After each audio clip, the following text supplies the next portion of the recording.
Hello friends, today I am going to be making a pumpkin soup recipe.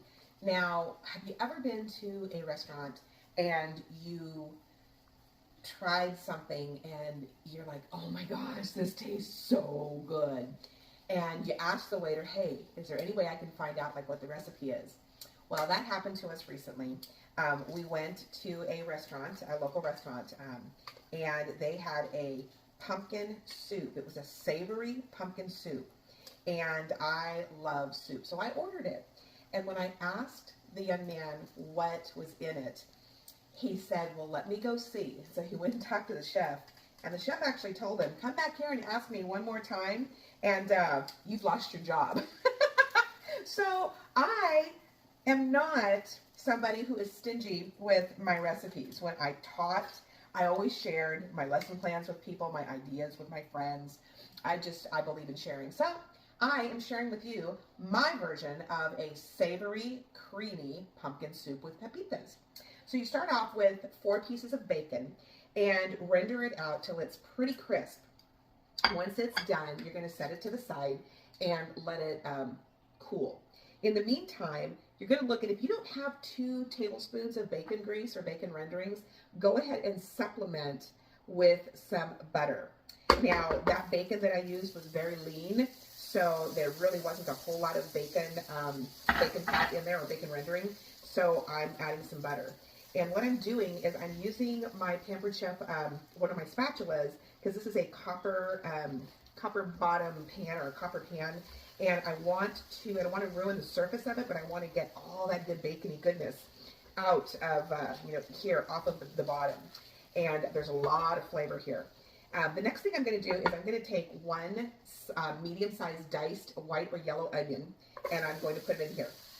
Now, those of you that have seen me make some recipes before, you know that this particular little hot plate that I use doesn't seem to get as hot as it should. And I bought one of those electric, hot plates, like a single burner one, and I cannot find it anywhere. So we're going to try this one once more, see if it can work. Because when I cook on the stove behind me, I don't get the best camera angles. So that's something I'm going to be working on. But anyway, once you get about 2 tablespoons of, whether it's butter, bacon fat, or whatever, you could use, a low smoke cooking oil as well. You're going to put in that diced onion, and you're going to let it saute for just a little bit so that it starts to get translucent and soft. Once you've done this, you're going to add in I love garlic, so I always add extra garlic. I've got a couple of cloves of minced garlic, and I have about a half cup of diced carrot. And I'm just going to put that in here as well. And I used my little Pampered Chef cup slicer to dice up the carrots because I didn't have whole carrots to grate. And when everything is said and done, I'm going to be using my immersion blender to puree the soup. So you're going to let this saute for a couple minutes.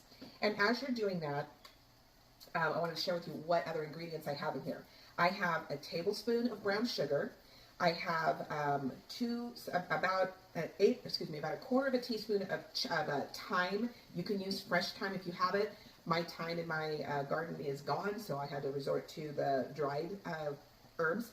I've got 1/8 of a teaspoon of nutmeg, 1/8 of a teaspoon of pepper, and about a quarter teaspoon of salt.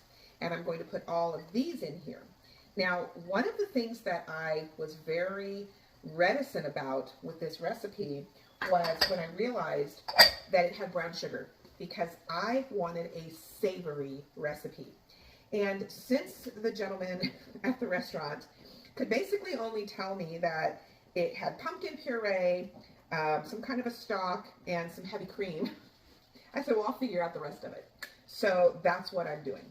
But I took a few different recipes and started kind of looking around, and this is a blended version of a few different recipes. So, but I thought, I'm going to go ahead and try just a little bit of the brown sugar and let it do its magic. So then once that has simmered for just a couple of minutes, you're then going to add in some chicken stock. Now this is a homemade chicken stock. And it is not a fat-free chicken stock. That's why it looked a little bit coagulated. And but I really love making my own stocks and broths. And I do that because number one, it's much more economical. I mean, if you're going to cook up a whole chicken, you might as well do something with the bones, right?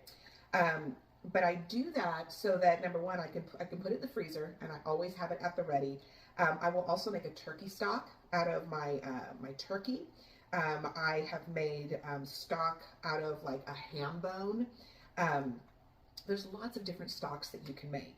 And the difference between a stock and a broth is going to be strained, and it's just going to be the renderings from the simmering of the water with the bones. But if it's a stock, usually when you are creating some kind of a broth, you're going to flavor the broth.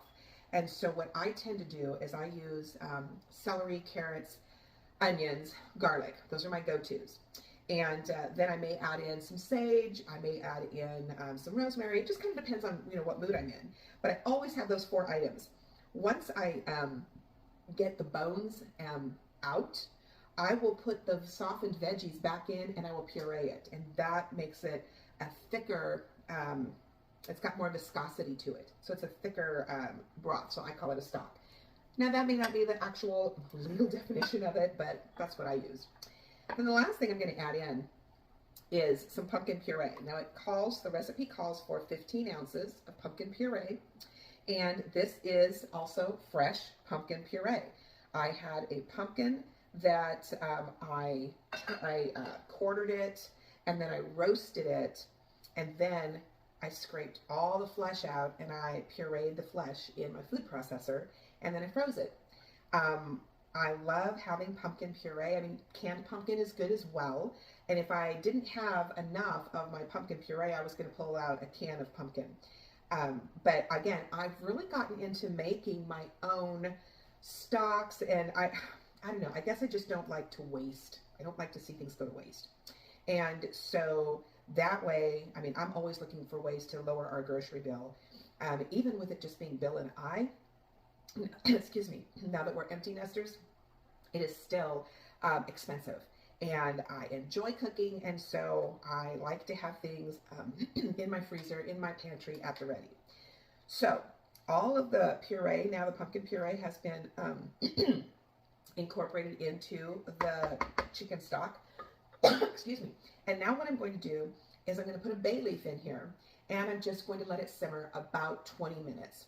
When I come back, we will pull the bay leaf out, we'll puree the soup, and then we're going to add some heavy cream, and you'll see how it all turns out, how it all comes together.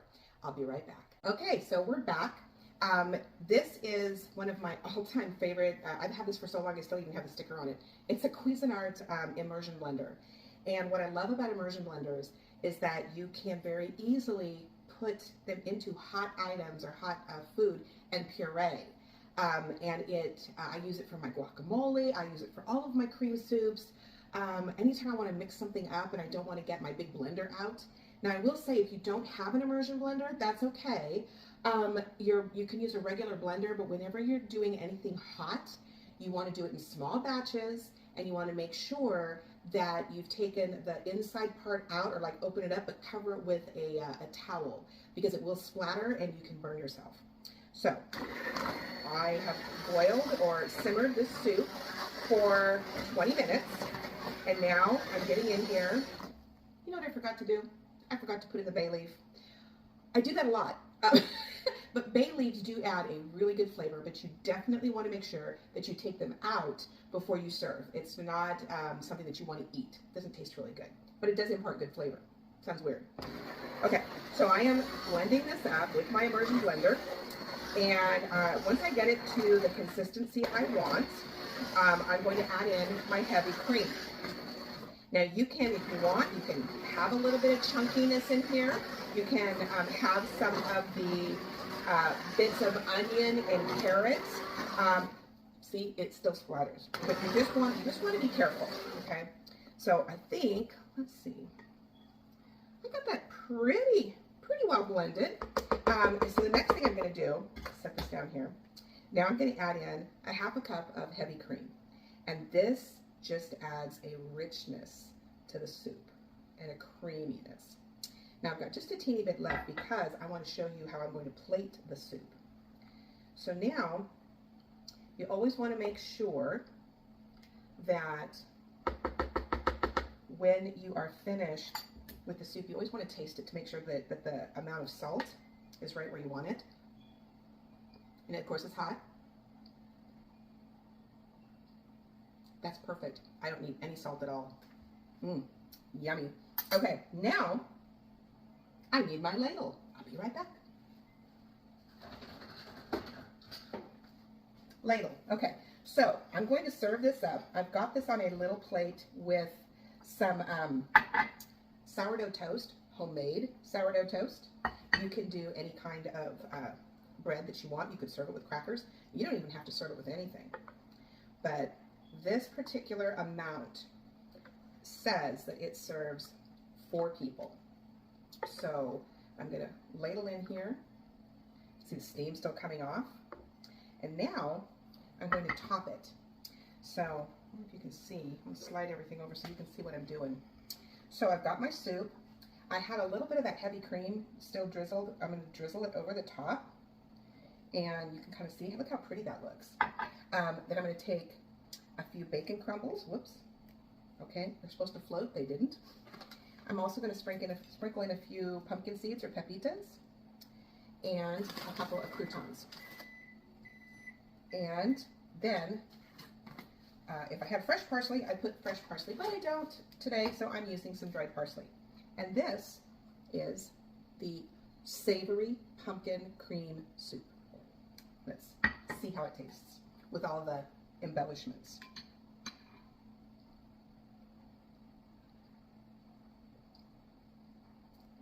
That is good. Now, it's not the same soup as the restaurant I went to, but this is a recipe that I would do again. And if I wanted to add a little heat to it, I think I might put a little chili flake in here. But this is really yummy. So, if you want this recipe, just drop in the comments that you like this recipe. And if you want this recipe, I actually have a lot more to share with you. So follow me on YouTube, follow me on Instagram, follow me on Facebook. Go to my webpage, theprincessable.com. I have all kinds of resources for you. And be looking out because I think I'm going to do an online class pretty soon. And if you're interested in learning about how to make a cheese souffle, you may just want to log in and join us. So with that, have a great afternoon, friends. Enjoy the soup and enjoy that cold weather.